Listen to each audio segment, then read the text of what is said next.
I was elected in 2014, and I took office in 2015, so this is the end of my second term. Manistee Justice of the Peace Judge Donald Watts makes judgments for more than 13,000 cases every year. He pleads guilty. He says protecting Maricopa County residents is his #1 priority. Me holding them accountable, I'm able to make the community safer. And when Judge Watts isn't busy on the bench, he's riding his motorcycle.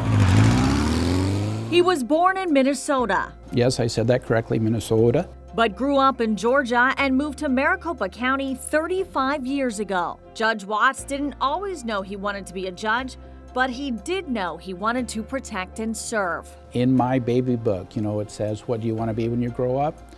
It said a singer or a police officer. In my handwriting. If you've ever heard me sing, you know why I became a police officer. He served first as a detention officer, then a police officer for the city of Peoria for 23 years, and later as a deputy constable.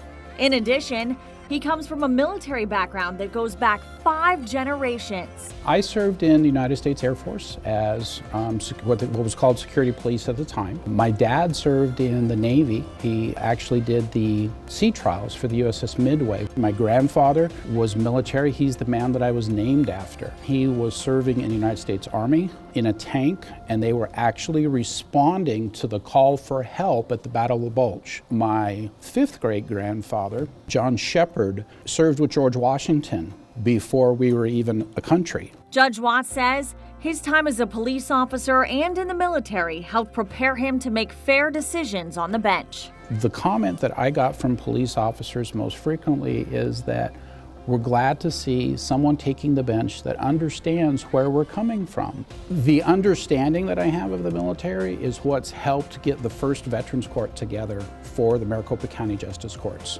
And although Judge Watts says helping Maricopa County vets is one of the most fulfilling parts of his job, his favorite is... My favorite part is at the end of the day officiating at weddings, because everybody's there and everybody's happy.